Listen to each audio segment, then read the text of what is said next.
Good evening, everyone. My name is Crystal Regan, and I'm the Education Section Chief here at the North Carolina Museum of History. We want to welcome you and thank you for joining us for this, our second edition of North Carolina Special Edition, a virtual program series. You know, all too often, history museums are perceived as dusty old buildings filled with items and exhibits that are only marginally related to modern life. However, history museums can and should provide insight into the story of humankind. While no museum can claim to provide a complete picture, the lessons we can learn from past events, wonders, and tragedies are priceless.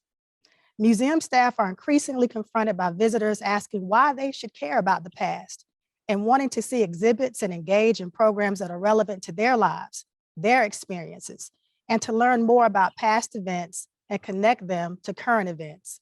With this new lecture series, the museum has the flexibility and the fluidity to respond to this need. Through this innovative new lecture series, the North Carolina Museum of History will encourage the public to use historical thinking skills to actively engage and address contemporary issues and to value history for its relevance to modern life. On to tonight's program. On June 23rd, 1957, Reverend Douglas Moore of Asbury Temple Methodist Church led 6 young African Americans into Durham's segregated Royal Ice Cream Parlor. The group entered the colored entrance at the back of the restaurant and proceeded to the white section, where they sat down and ordered ice cream. Denied service, these protesters refused to leave. They were arrested and fined $10 plus court fees. The Royal Ice Cream sit-in provoked controversy in all communities. It created a huge uproar, as many members of the communities viewed protesters not as freedom fighters, but as troublemakers. Although the sit-in did not receive a lot of support or press coverage, it did help to inspire future protests, including the Greensboro Woolworth lunch counter sit-ins. Today, the event is acknowledged as one of the first modern civil rights sit-ins in the nation and inspired future protests. Today is the 65th anniversary of the Royal Ice Cream Parlor sit-in, and tonight we are honored to have 2 of the protesters here to share their memories of that historic day. Tonight we have with us Dr. Mary Clyburn Hooks, and she's a native of Monroe, North Carolina. As a young woman, she moved to Durham, hoping to acquire an education and work in a more progressive town. After participating in the sit-in, she married and started a family, attended North Carolina College at Durham, now North Carolina Central University, before settling in New Jersey. Dr. Virginia Williams came to Durham from her home in rural Northampton County seeking employment, and after attending a political meeting, the 2 young women felt compelled to take part in the upcoming protest. Following the events at the Royal Ice Cream Parlor, Williams participated in other Durham demonstrations and retired from a long career in food services and still resides in Durham. And tonight, we also have moderating Mr. Earl Imes, curator of African American and agricultural history. And he is going to be in conversation with both of our distinguished guests tonight. After our discussion, we will have a question and answer session, but before we begin, just a few house rules. Ms. Michelle Carr will be managing our chat. We invite you to participate by commenting and asking your questions. Some of those questions will be answered during the program or at the end of the presentation. We ask that you make sure your comments and your questions are respectful and relevant. Michelle will be sharing important information throughout tonight's virtual program. Thank you so much for joining us. And now on to Mr. Earl Imes and our distinguished guests. Thank you. Thank you, Crystal. And welcome to the North Carolina Museum of History, where on June 23rd, 1957, the first sit-in in North Carolina history took place at Royal Ice Cream Parlor in Durham, North Carolina. And we are privileged today to commemorate the 65th anniversary of that event on June 23rd, 2022, here at the North Carolina Museum of History, with Dr. Virginia Williams and Dr. Mary Clyburn Hooks, who's joining us virtually from her home in New Jersey. Welcome, Dr. Hooks, and welcome, Dr. Virginia Williams, to our program today. It's glad to be with you. Thank you for having us. Yes, you're welcome. And as part of that, we're going to begin a discussion with a little brief background history about the event and leading up the circumstances to that event. But before we do, Dr. Williams, would you share with us just a little bit more background about yourself and how you left Northampton County and rural northeastern North Carolina to come to Durham, North Carolina, which at that time, and by many respects, still is among the most progressive cities in the country? Yes, well, I graduated from Greensboro High School and I decided to come to Durham because we always came to Durham as seniors to see the they brought us to see the North Carolina Mutual Savings and Loans, the Lincoln Health Center, and other places, I think other places called, which made up Black Wall Street. So I was impressed by it, and I decided, since it was a nice little small town when I finished high school, I knew I had to get a job. So I came to Durham and got a job at Duke. At that time, it was Duke Hospital. It's now Duke Medical Center.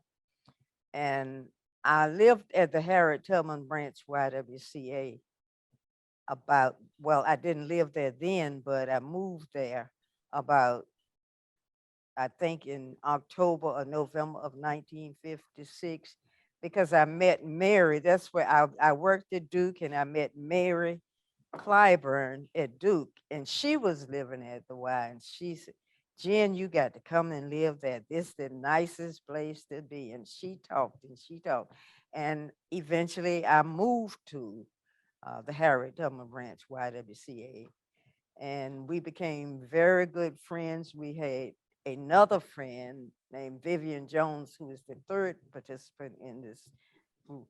And you almost always saw the three of us together, but if you didn't see the three, you saw at least the two of us. And we became very friends, very good friends. And I guess I'll let Mary tell you a little bit about the Sunday afternoon strolls that we had and how we ended up with this group of men called ACT.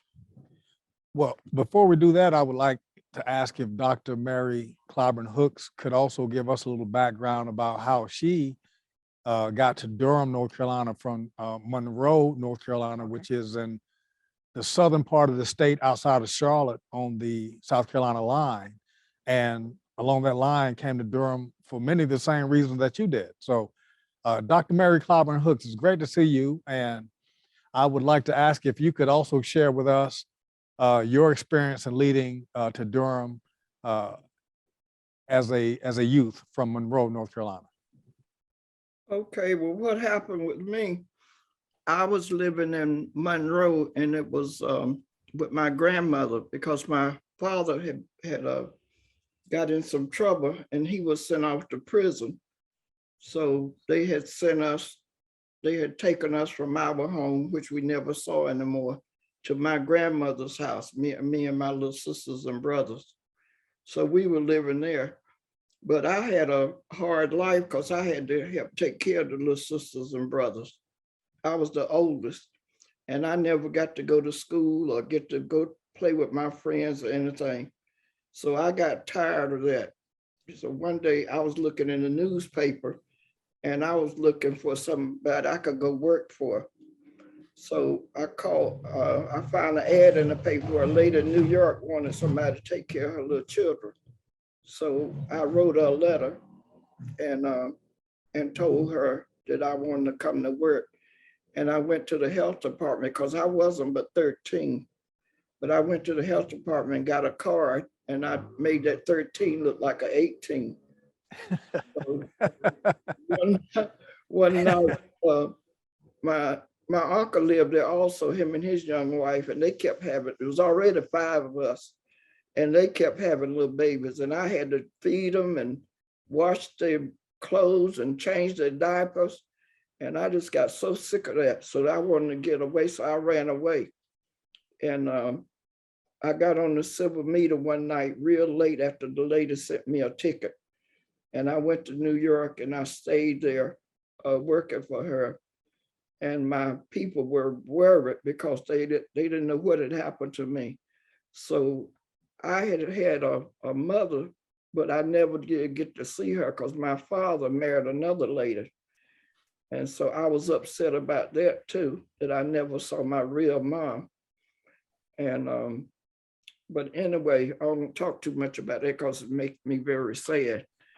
But anyway, after a while, they tried to, they got in touch with my mom, and she thought to herself, well, I don't know where my daughter is, and I never hadn't seen her. So she got the FBI to find me. And so they found out I had got on a train one night real late and they ended up in New York. So they came to these people, there was Jewish people's house, and they found me there. So got upset with the people, something about the labor laws. They found out I was on the 13, and they was gonna fine them for having me working for them. But anyway, they got together, and I think they gave my mom a little money to press charges against them. So she got rid and brought me back. She lived in Durham, so she brought me back to Durham. And after I was there for a while, I found out she had a lot of kids, and wouldn't nobody help her take care of them. So she had to leave and go to Washington, D.C. And she left me in the apartment by myself. And some lady lived in that place called the police. And they came there and they found out that I was living in there by myself. So they took me to the YWCA. That's how I got to the YWCA. But when I got there, the truant officer or somebody talked to Mom Blanchard. That was the head director there.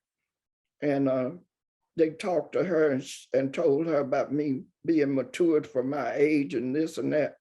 So Mom Blanchard said, well, I'll try her out and see, let her stay here for a while, but she's too young. She said, these girls done finished their schooling and working on their careers. Some of them were studying to be nurses and going to college, and some was working.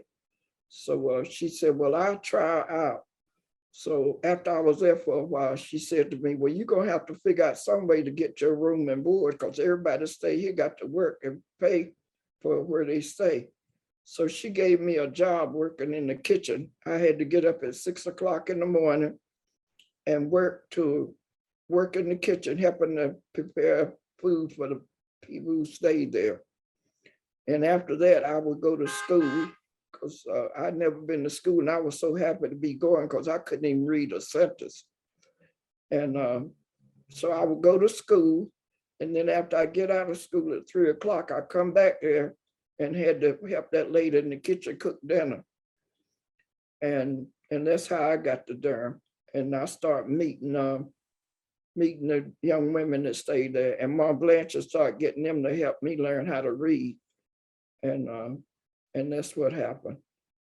Well, that's a very good, interesting story. And if it's okay, if you don't mind mentioning your mother's name to people who may be familiar.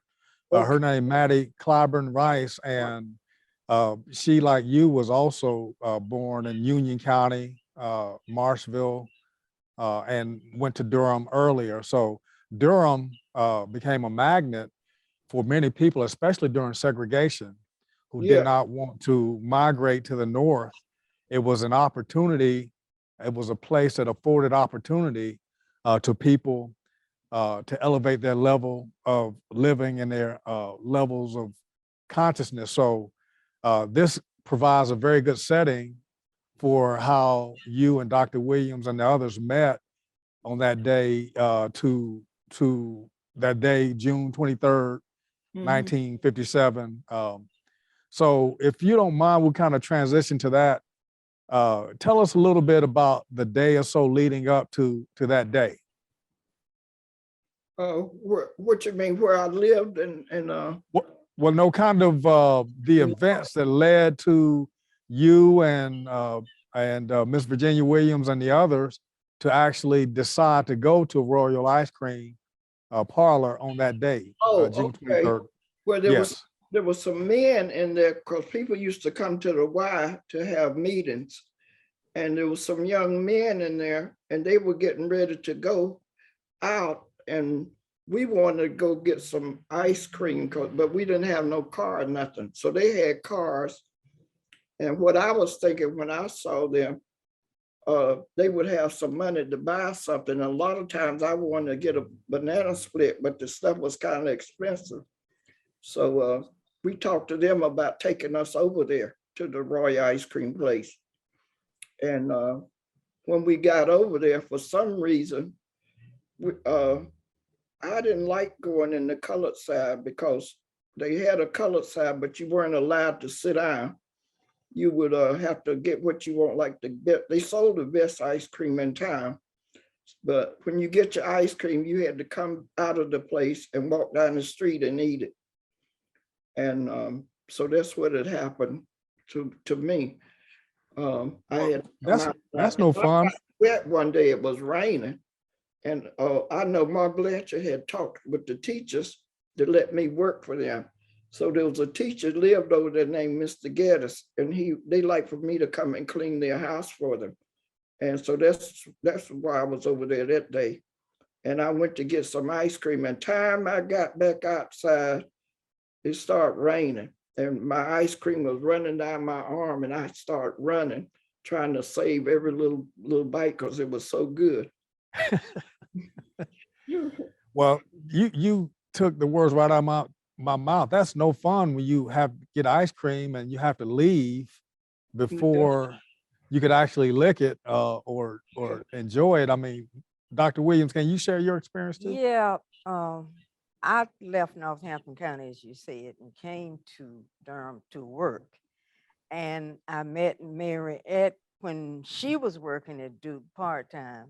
I was working at Duke full-time, but both of us, as I said, were at the YWCA.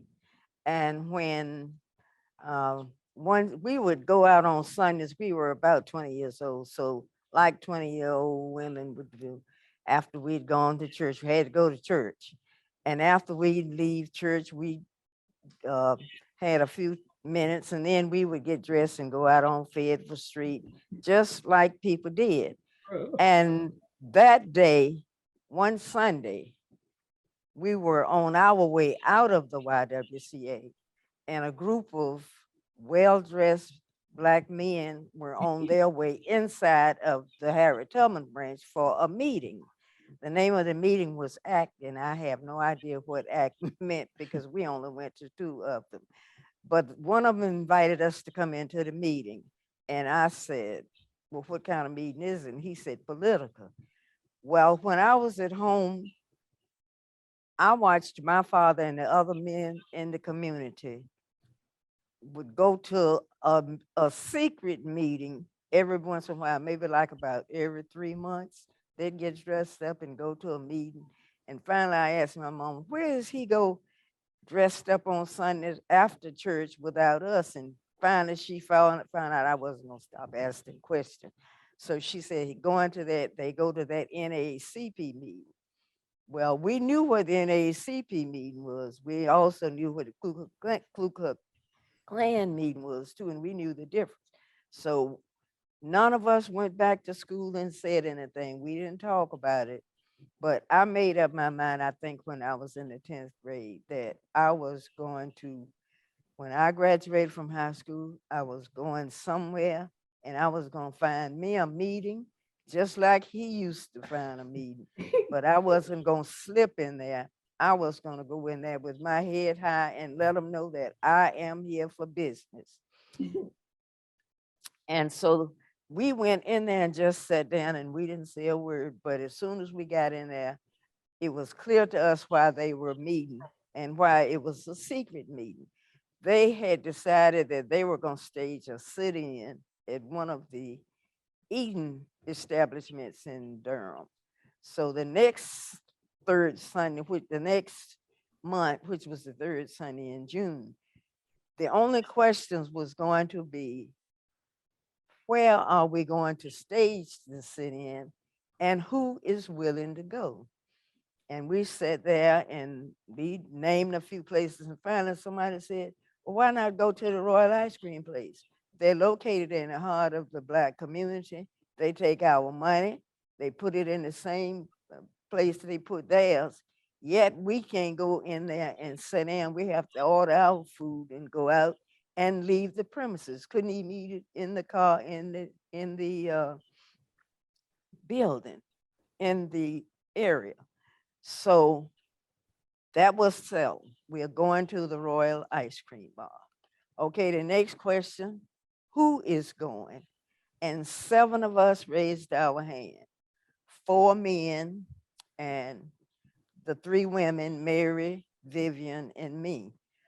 And I'm not sure who drove cars or what, but I just knew that I had made up my mind I was going to follow in my daddy's footsteps and I was going to do what he was not able to do. We got in cars and went over there, went up in the back door just like we were supposed to. But the idea was, once you get in that building, whoever pushed those doors, they had doors that push both ways, front and back. Push it hard enough so all 7 could go in there and sit down. And we went in there and we took the choice seats. We took the booth. So we could see the traffic coming and going.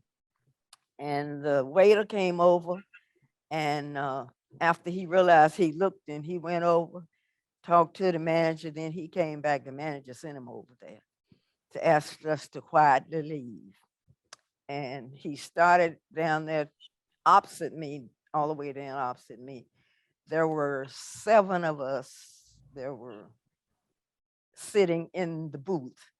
And he started at that end, asking the people to leave, and nobody was leaving. They were still asking for ice cream, worked his way all the way down till it got to me.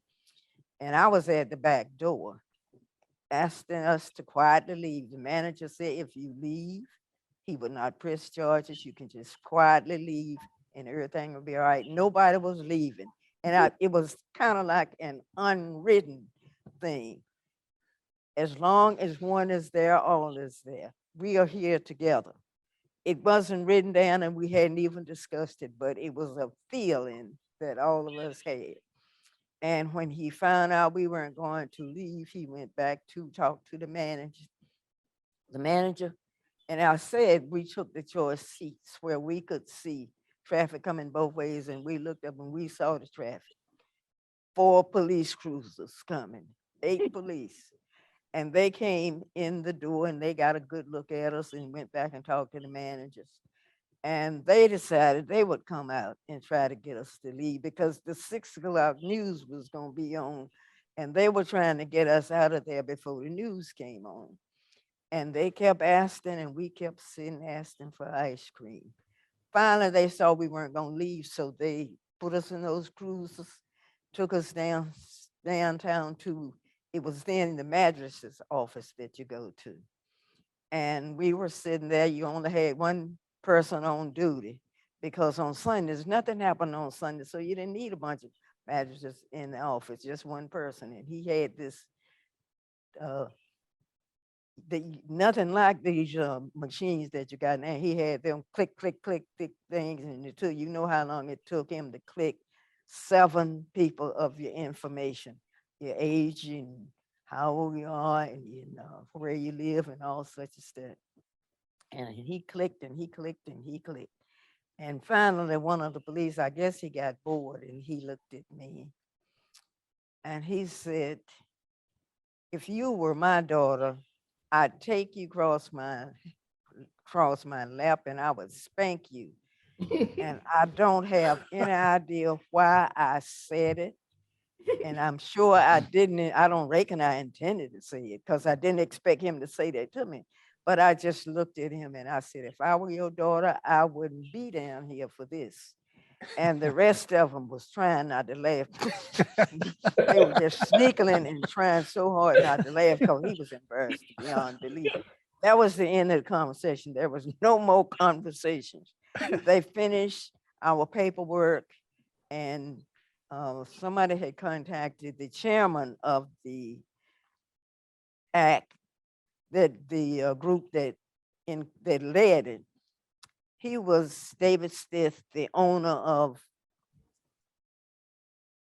Southeastern Business College. No, it was Southeastern Business College. All of them were businessmen. Most of them own their own business. So he invited us to come to upstairs to his office, and he opened the drink machine and the candy machine and the cookie machine. And that was our Sunday's dinner while we waited to try to get in touch with police. Finally, somebody did contact Attorney William A. Marsh Jr., and he agreed that he would meet us then that Monday, but that he was going to ask to have it put off until Attorney Conrad Pearson came. Conrad Pearson was, by the way, at the national NAACP meeting that particular week. In So New York City. yes. Yes. Conrad was in New York. He wasn't coming out of New York. So that's when Attorney Marsh decided that he would take the case, and he took it and ran. And we were charged with trespassing, and the fine was $10. So I'm told that's how we ended up there. And Mary, you want to pick up on the second trial with trial by jury?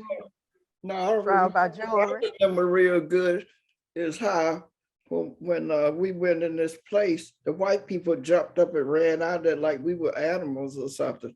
That's the part that I remember when we first went in there in the Royal Ice Cream place. Well, you know, And I'll say, Dr. Williams, you did find a meeting to go to out of Northampton County, and what a debut meeting.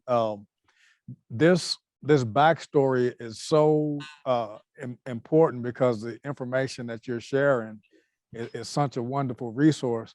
I think the attorneys who you mentioned are now prominently known attorneys, but I don't think it was known that much about their involvement with this particular case. But before we go any further, I would like to spotlight the other 5 of the Royal 7 and name them out, you know, for our audience. Good. Of course, we have been talking to Mary Elizabeth Clyburn Hooks, and there's Claude Edward Glenn. Okay, Robert that's a big one. Moore. And Jesse Willard Gray, Yeah. Yeah. Vivian Elaine Jones, Yes. Douglas Elaine Moore, Melvin Haywood Willis, and you, Virginia Lee Williams, were all charged, as you mentioned, with criminal trespass for attempting to get service on the quote white side of an ice cream parlor. And that's from the news article in the Durham News Herald, and again, that's an image of a plaque from your collection that you were so gracious to allow us to copy.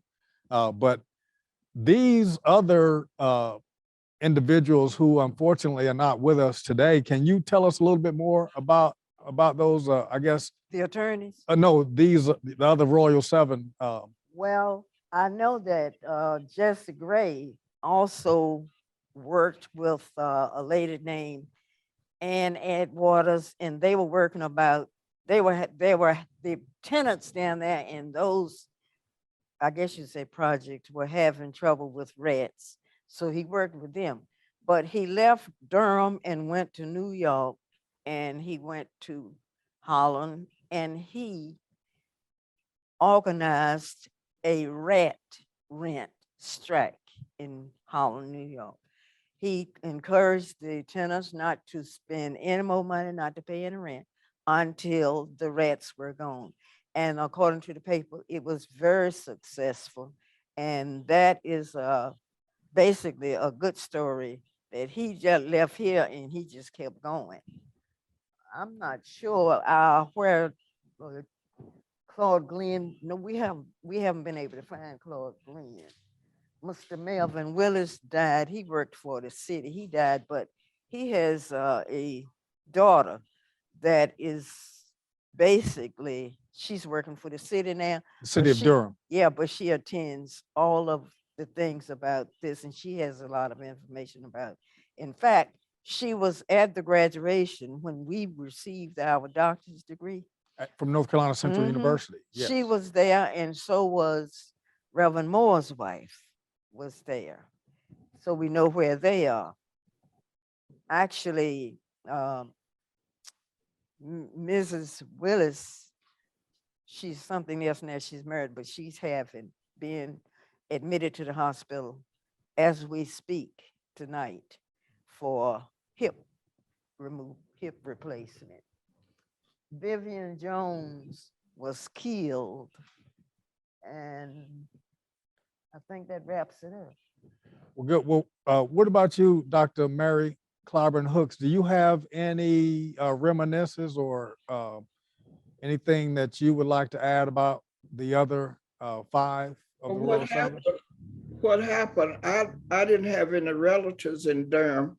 So I left there after a while and went to New Jersey because I had to go to work, and I used to be, they wrote in the book something about I wouldn't talk about the case too much because I wanted to teach school, and I was afraid I would be having a criminal record after going to, being put handcuffs on and jail and stuff.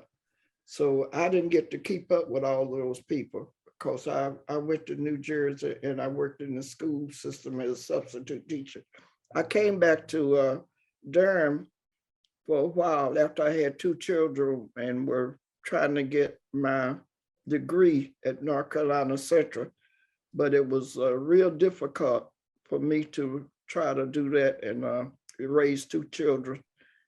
And so I didn't stick around down there too long. I used to come to visit my Blanchard every once in a while and stuff like that. But I didn't keep up with all the people that was involved. I remember, most of Virginia used to tell me and keep me informed about what was going on down there in there. So I don't remember, and I think she got to go to a lot of the activities and stuff that was going on.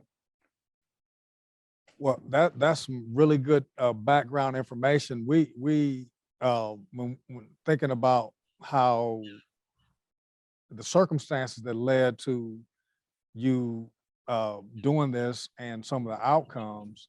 Mhm. So moving forward, we're talking about the now you have made the news. Now you've been arrested, and what I'm showing on the screen here now is the Durham Morning Herald of Monday morning, June 24th, where you and the others, the Royal Seven, made the top of the fold, as it used to be called in the newspaper. The integration bid is made at a soda bar. 7 Negroes cited to court on trespassing counts, and just kind of that first paragraph mentions you, but not by name. 7 Durham Negroes and 1 preacher were arrested and cited for trespassing after they attempted to get service on the quote white side of an ice cream parlor. And so I can imagine, you described the day you're 18, 19 years old. It's a hot summer day, like it does down here, humid, 90 degrees, in and out. You stage this, it's at the perfect place, and yet these charges are put or you're charged with criminal trespass. And as you mentioned, Dr. Mary Clyburn Hooks, you didn't want to have an arrest record because you had intentions of finishing your education so that you could in turn become an educator. And as you mentioned, like so many people today know, it is extremely difficult, if not impossible, to gain employment with a criminal record. That's right. So I think it's a testimony to your fortitude on being able to complete your education as a single mother and move out of the state and then carry that forward because I understand your children are now educators as well. Yeah, my daughter, Keisha, works in the school system. And I begged her to do that so she could, because she's real smart when she was attending private school. I had to work hard to pay for her to go to a good school. And when she graduated, she got a $20,000 year to go to college. So I was proud of that. Very good. And Dr. Williams, would you have anything to add to that? Well, I'll rephrase. So when we are finishing this, I don't want to call it an impromptu, but some of the immediate fallout, I guess we can call it, from the experience. Can you tell us a little bit, share a little bit that with us? I didn't have any fallout as far as my job was concerned. Well, when I went, the only thing I had in mind was following in my dad's footsteps. I didn't think about going to jail. I didn't think about none of that then. But if I went, I was working at Duke, but eventually I left Duke and I started to working on campus for North Carolina Central for UNC students. I was feeding the students. We had Michael Jordan and all of them over there in our dining room. So that's what I was doing then. And about 7 years after I was working for them, the managers at the food, I was working in food service, the managers decided that they were going to ask for that they were going to, in fact, promote a Black supervisor. And I was one of the first 2 Black supervisors to get promoted at Duke. So I didn't have any fallout. I stayed there 3 more years and then I went to UNC. So at that time, did you, Dr. Mary Clyburn Hooks, did y'all know that y'all were making history? I wasn't worried about history. I knew I was doing what I was following in my daddy's footsteps. That was it. It was later on that people started talking about history, but I had no idea that it would, as I said, blow up to be like it is now. Yeah. And it's steady going. And your father, just for the record, in Northampton County, what was his name? Wiley Williams. Mr. Wiley Williams. So we'll know that for the record, that he was a freedom fighter in Northampton County way before this. Only they had to do it silently. Had to do it silently, because we lived on a white man's farm. Right. And if he'd known we were going to my dad was going to the NAACP, what do you think was going to happen to him? Oh, They'd have put them off. Where are you going? So he kept quiet and they slipped to meetings. Actually, the bigger the meeting got, the more frightening they became that the white people might find out what they was doing. They started meeting upstairs over Jack Faison's funeral home on Sunday nights. well, and Dr. Mary Clyburn Hooks. Yeah, every once in a while, we would be honored. Like 2007, they had a big to-do and invited us, and I would go. And they would talk about different people. Somebody named Mr. Eddie Davis. Had different meetings and talked about what we had done and kept it alive. And I would go, but like I said, I wouldn't get too involved because I thought if somebody found out that I had been arrested, that I might lose my job or not be able. And I love teachers, even though I didn't finish, getting all the credits that I needed from North Carolina Central.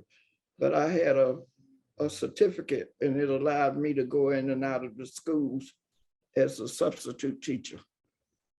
So that's what happened to me, because I know they wrote in this book that somebody wrote about us. They said Clyburn stayed quiet for many years about what they had done. But I don't know about being quiet, but I would always try to take part in doing something to help our race get better, so something better happening to her. Try to do something to keep white people and Black people talking and being friendly with each other. I always took part in stuff like that and made sure I went to vote. And I just tried to do a lot of good stuff everywhere I went, like teaching children and everything. Well, thank you, because getting ice cream goes beyond a civil right. That's a human right. Yeah, it is. Yes. Human. It is. It is. I just wanted to say one quick thing. Do I have Mary? Yes. We can't talk about this unless you mention the fact that when you finished Hillside High School and you were gone, every time they had a high school reunion, you always invited me to come and spend that night with you. Oh, yes. And yeah. I cannot let this go by without saying that. Oh, Every weekend, every time y'all had a family reunion, a Yeah. high school reunion, Yeah. you invited me. of course, because you were my buddy. I mean, we did some exciting stuff to me. We did, and I just wanted to put that out there. Well, good. All I right. appreciate it. That is good. So either way, you're making history. Yeah. Good. Yes. Mhm. Yeah. Mhm. Well, that's good stuff. So in 1957, the Reverend Douglas Moore is serving communion at the Asbury Methodist Church in Durham to the 5 youth involved. Can you describe that experience after you were found guilty? This communion and kind of some of the thoughts that were going through your mind at that time? Well, I just figured that somehow we were going to, I knew that by then I knew the attorneys were planning to take it further to the Superior Court where you had trial by jury. Then we went to Raleigh to the appeal court. And each time we were found guilty of trespassing. And they sent it on to the United States Supreme Court on grounds that our rights had been violated. And the answer came back to them. Our rights had not been violated. I guess they were wondering what kind of rights we thought we had in 1957. Well, that's the North Carolina Supreme Court. You're right. The North Carolina Supreme Court Mhm. is being adjudicated according to segregation. Absolutely. And for all intents and purposes, that jurisprudence dates back to slavery. Absolutely. And a decision that comes out of literally 1828, Mhm. when the North Carolina Supreme Court justice at that time, a man named Thomas Ruffin from nearby Orange County, declared that a Black man has no rights that a white man is bound to respect. So this is the spirit of segregation that is still fostering over 130 years later. Absolutely. Yes. So that's a really interesting point that you make and bring up there. The defendants, through your attorneys, William A. March, well, you were fined quite a bit, and it was mentioned $10. Yeah. I found in the court records that you were fined even more. I don't remember, but I think somebody said the check ended up being $400 and some paid by the Durham branch NAACP. I didn't see the check. I don't know, but I know the paper said that Attorney Marsh walked in about 2 days before the deadline and paid that check from NAACP. Because had that not been paid, you would have been remanded to county jail. Mhm. And yeah, as they said, we would have been making little rocks out of big rocks. Well, that is so. You, the defendants, through your attorneys, William A. Marsh Jr., M. Hugh Thompson, Conrad O. Pearson, and one name who doesn't appear on is Floyd McKissick Sr. Yeah, And he did come in and help yes, some, but basically they were, and actually they have Gates, and Gates was not a part of the defense. okay, It was not Gates, it was Attorney William A. Marsh Jr., M. Hugh Thompson, Conrad Pearson, and W.G. Pearson, W.G. Pearson and McKissick. and Floyd McKissick They Sr. were actually the attorneys. Gates had nothing, Gates was not a part of it. And this is a transcription that I got directly from the Durham County court record that each defendant and appearance bond as to each defendant is set at $100, which contributed to that amount of the check that you mentioned. And of course, in $1957, that is quite a bit of money. I know.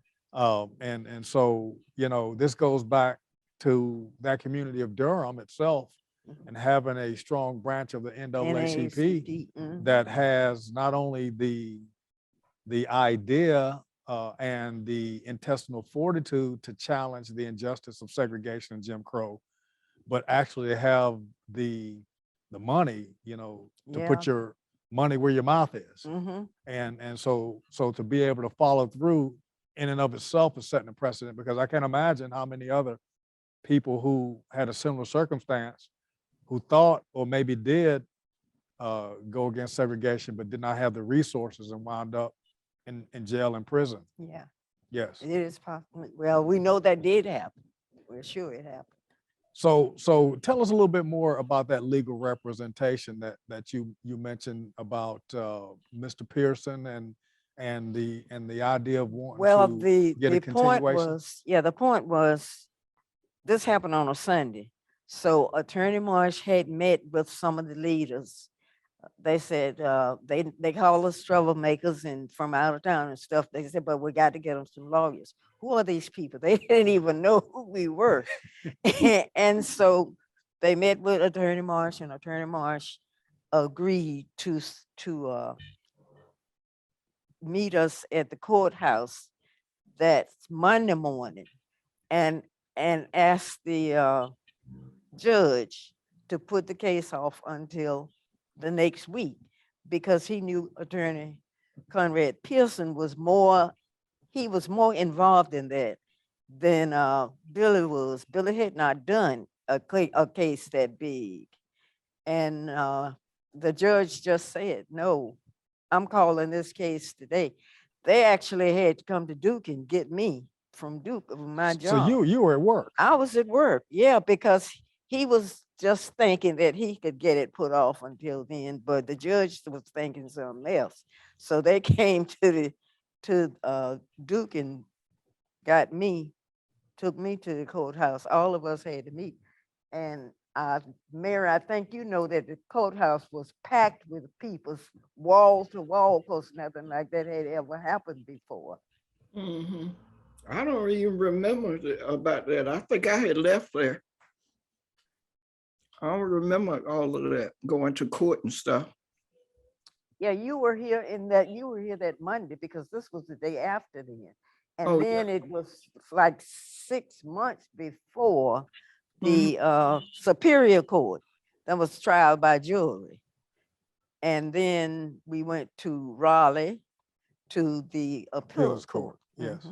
Yeah, see, this is really good information, because today many attorneys and defendants automatically can get a continuance. Yeah, now it's no big deal to them, but it was a big deal that day. Yeah, so the laws at that time, segregation laws, they were moving to make an example. And if you didn't have these attorneys that were really on top of the game, I mean, we're talking some of the best attorneys in the United States. We are at that time. Indeed. Yes. Yeah. I mean, black, white, Indian, we're talking some of the best attorneys who were around to be able to help adjudicate this, because had it not been for their legal expertise, it could have likely been a very different outcome. It would have been. Yeah. And had it, if the NAACP not been there and willing to put the money out. Well, that is something. And Dr. Mary Clyburn Hooks, do you have any other information that you'd like to share about those attorneys or anything that you may remember about them? No, I just know they were real good to us. I don't know Billy, and I remember their names and stuff, and they were getting involved in, McKissick was getting involved in all kind of stuff, seemed like the school, the board of education.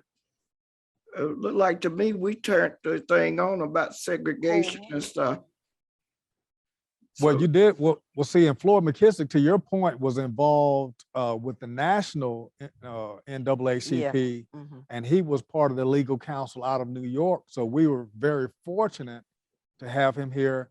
Of course, he's one To of the be first From, graduates of I know color, I didn't African feel, American graduates of UNC Law School okay, yeah. during the I 1950s. didn't feel afraid or nothing. I felt happy that we had them. Cause I didn't feel that we were gonna end up in jail, cause they were real smart when they would talk. Mhm. Yeah, That's they're all. on top of their game, and they're Yeah. known today for Yeah, their one of legal them, prowess. Mhm. yeah, I think that Marsh man, one of them's a judge now or something. Because when No, we he's, when we were in he- Durham, well, the one that represented us is now dead. Yeah, His Billy.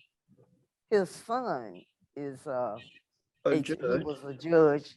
Yeah, he did not get elected this last time he ran, but he's an attorney. Mhm. In Durham County. Mhm. Yes. So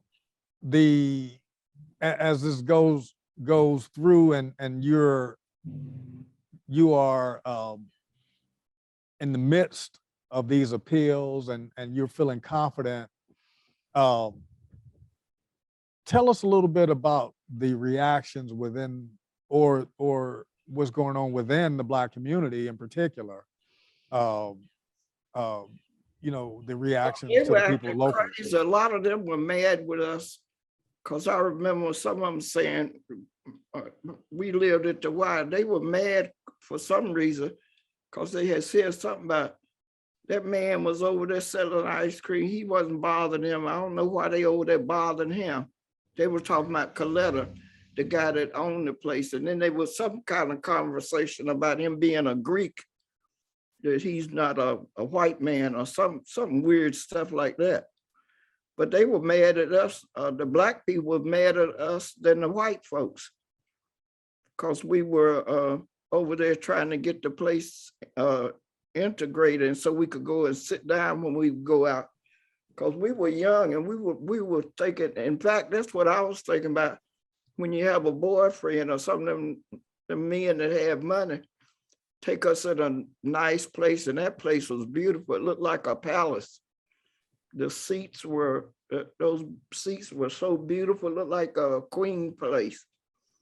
And that's what I like to be invited to when I go somewhere, be taken out and get some, and get service, and our men would treat us nice like ladies. That's what I was thinking about. That's what And I I want think- to see in the future. And I think that we were then called colored. We've been called a bunch of stuff, but we were called colored then. Yeah. I think the colored people were afraid of a riot. There might be a riot or something. The reason that's why they said out of town people coming in to make trouble, which was altogether not good. As John Lewis said, good trouble.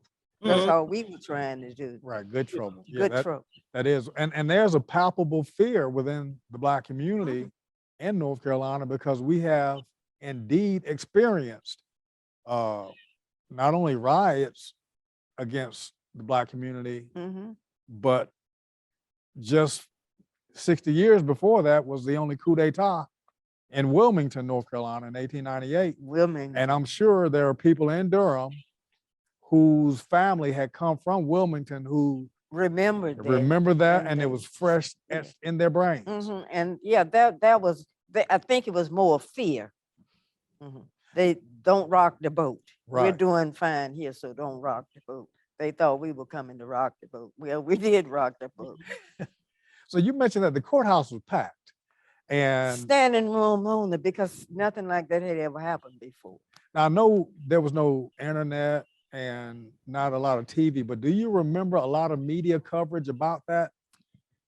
Well, the newspapers, I just remember what the newspapers were saying about it. They were printing everything that happened at that time that kept up with it. Actually, one of the newspapers, I don't know whether it was the Morning Herald or not, in Mirror, I never said anything to you about it. They were so busy trying to be the first ones to print it. Mary's name was not even included in the cases, State versus Mary. It was a Kelly Bryant.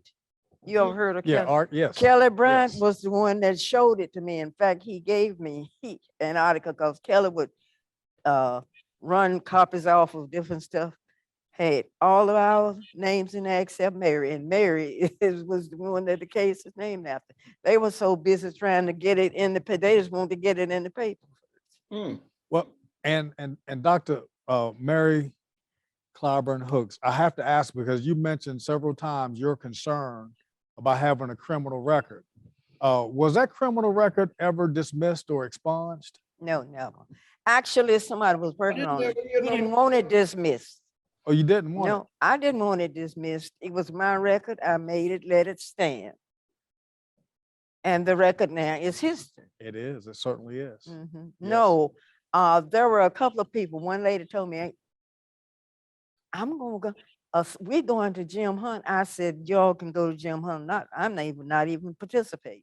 And for those who don't know, Governor Jim Hunt was a Yeah, long well, time Governor Jim Hunt. governor here in North Carolina during the late 70s through the mid 90s, serving 2 separate 8-year terms, and was very instrumental in civil rights and human rights here in North Carolina. Absolutely. Yes. So I guess. So this is another image of the Royal 7 all together in the same image again. And I think this is the only known photograph of all 7. Is that correct? That is of all, and that I know about, of all 7. There are a number of them. It's just got 6 because Jesse Gray was late getting there when the other one was taken, I think, or something like that. And there is Jesse right there. But yeah, that I think is the only known one. It's Well, the only one I've been able. And I have to make a plea as a historian to our audience is that, you know, we're hoping and thinking that there's possibly another photograph out there or other artifacts or documents, photographs It may be. that could help augment this oral history that you're sharing with us, because it's a tremendous resource for us to learn and gain from. But as of right now, this is the only known photograph. So Dr. Mary Clyburn Hooks, I'd ask you to search your records if there's anything that you know of in your home, and see if we can add to the archives and to the primary resources here at the museum. No, I don't know that much about it either. I just remember seeing the 2, the one where the Reverend was talking to us, and this one. I don't remember seeing anything else. Because Virginia used to send me stuff that she would see. When I was living in New Jersey, it don't seem like nobody knew about that, case but me. And I didn't talk too much about it because I was afraid of not being able to teach. Right. Well, that is a good resource, and we'll just put out there so that if there's anyone or knows anyone that has any other resources, particularly my thoughts are coming to the family that owned the Royal Ice Cream Parlor I would think that they would have some type of documentation. Was of that. one time I read something about them. They tried to be real nice. They were giving little children ice cream after we had bothered them about segregation and integration. Seemed like I had some kind of articles. I think Virginia sent it to me about them being in the paper talking about being nice to little children and stuff. I saw something about. Well, I did, yeah, you did. Last year, no, the 23rd, for our 23rd anniversary, at the museum downtown, you were there also.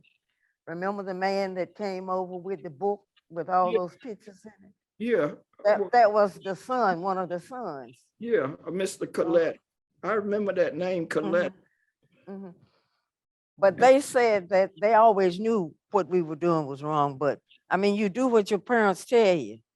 My parents didn't tell me to go off to get a job and go to jail for Mhm. it, but I did what I saw my daddy doing. Well, and that's in the spirits of that time of the civil rights, Mhm, where mhm. the young people at that time, took the onus to lead us as a country Mhm. in this fight for human rights. I mean, that's a human right. Human It's right. not a civil right. It's a human right to have ice cream, Yeah, like we say. So mhm, in the front door and sit down and eat it before it melts. yeah. So, There was So this some is kind good. of little old lady used to be out there in front of that place. She said calls us a monkeys or something. Remember that, Virginia? One of the ladies that worked there, a little white lady. It That was worked at the bar, at the, at the ice cream ice cream. place back in those days. no, I don't remember that. I'm not saying it didn't happen. yeah, but something I about don't a monkey or something. They had a picture of her standing out there, and it looked like somebody was marching around there protesting or something, but it wasn't us, but it was some young people. Somebody, I think McKissick had to do, I think he had a protesting around there before. Well, after the A&T thing, and it started to fall in Bennett College and all of them, and went, as you said, nationwide. And the A&T, for people who don't know, February 1st, 1960, right, which was after year 1957. years. Yes, 3 years after, yes. Mhm, mhm. So you in fact inspired them Absolutely. and many others across the country to strike down these unjust segregation mhm. laws. Yeah. Yeah, so that is an important point to note. Mhm. So to your point, Dr. Mary Clyburn Hooks, I have been able to research and find articles and references across the country to your heroism and courage. And what one of the things that's on the screen is shared from Dr. Virginia Williams' collection, a copy of a plaque from the Washington Informer. Is that in Yeah. Washington, D.C.? Mhm. Yes. It's from the Washington Informer. It's a little newspaper that they write. It's not even how a newspaper, kind of little book, and they sell it at one of the little grocery stores. Mhm. And my sister used to get it, but I also had a classmate who graduated from Gunberry High, and she would go in there and get it. And she saw that picture in there, and she called my sister, and my sister went to that store and got that little, that's how I got it. Very good. That's a very good source, and it Mhm. underscores how your actions just inspired and spread way beyond Durham National, County, international. Northampton County, North Carolina, Union County. It just went national, Mhm. international, Mhm. and it inspired that movement for human rights in the 1950s and 60s that we call Mhm. the civil rights movement. And I can't thank you enough. We can't thank you enough for your courage and your fortitude and Yeah, your vision. days, we didn't know we were Thank doing all of that. I didn't. It was just a At that little time. to be doing. Yeah, at that time, Yeah. as I said, I was just doing what I saw my daddy do. If he's doing it, it must be right. That's Well- what I was thinking. And he started with the NAACP. And it turned out the NAACP was the one that paid our fine. Yeah, they certainly That- did. That is serendipitous. Well, I So know in when I lived in Monroe, my dad used to be taking us in them white places. He would come to the courthouse square on Saturday. Country people would do that to meet with each other. And after we stayed there for a while, my dad would take us up there to those white restaurants and just bust in the door. And we'd be climbing all up on the seats, and the white man would be there calling my dad a nigger and boy, get them chaps out of here. And my dad would be telling them, get them what they want. I ain't begging, I'm paying. And money would be falling out because he made good money being a sharecropper, selling stuff. And that's in Union County, North Carolina, right? yeah, so And that's how I learned that you're supposed to go do stuff like that. and you've shared your mother's name. Would you share your father's name with us also, please? Who, me? No, Dr. Oh, Oh, my father's name was A.C. Covington. And Let me ask you this. You recently were awarded an honorary doctorate from North Carolina Central University. Can you share that experience with us and let us know if any of the other Royal Seven received an honorary doctorate in that recognition? Virginia was with me when they called me. I mean, not with me when they called me, but they got me in a book, put me in Virginia. Let's see if she's in here. Yeah, they all seven. All seven did. All seven. Okay, very good. So it was not just the Roy, just Mary and me. All seven were awarded that doctorate. Because she keeps up with this stuff. Very good. So all seven members were awarded the honorary doctorate from North Carolina all Central seven. in the May 2022 commencement. Yes. And for the people who are dead, they're trying to get it to the families. For instance, Melvin Willis, his daughter, is accepting his, and Reverend Moore's wife, I can imagine, because they know where she is. It's Claude Glenn, and just great that we have not been able to get in touch with anybody in the family, in their relatives, to give it to, but it was all seven. So we can put that out. You can put it out. Yes, you can put it out. Any of the relatives of any of those that was, remaining Royal all Seven? seven. I thought it was in that book there, but I know, all seven. I think there's a lot of reading here that the college did. Yeah, that's the one that we got at the graduation. Yes. Honorary, yeah. Very good. Well, congratulations on receiving that award, receiving that honorary doctorate. Thank you. And as we close, if I can ask each one of you kind of a word or two that you could leave with our audience about this, and maybe some words of wisdom that come from this. The only thing I can say now is, while you're able, do the best that you can do to try to leave this world better than you found it. And you never know where it will end, where you, whatever you do will end. Very good. And what I like to everywhere I go, I try to keep it, especially with white and black people. I try to make them be friendly with each other. Not make them, but try to be good and to them, and so they can so we can get along. Like that guy that was out in California, can't we all get along? That's what I be trying to do, and be nice to people, and try to help out every way I can, and try to help the children get good education. So well, you're right. Scared and fighting and being mean. That's what's in my heart all the time. And mine, and your actions have served as a perfect example for us on how to be courageous at a time of adversity, and in particular at this time to help change history and like stuff is getting worse. And help make our state and our country better, a better place and a more perfect union. We're working toward it. Yeah. And your heroism going back 65 years ago has contributed toward that. So I thank you again and can't thank you enough for it. And I am grateful to North Carolina, to University of North Carolina, no, North Carolina Central University, the staff, the chancellor, everybody who had something to do with this degree. I am grateful.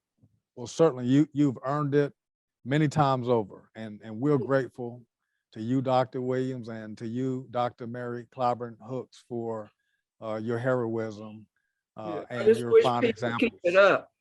I wish people, the young people, and a lot of them are, I notice now when they do things, they try to have white and black people doing it, the protest. And that makes me happy.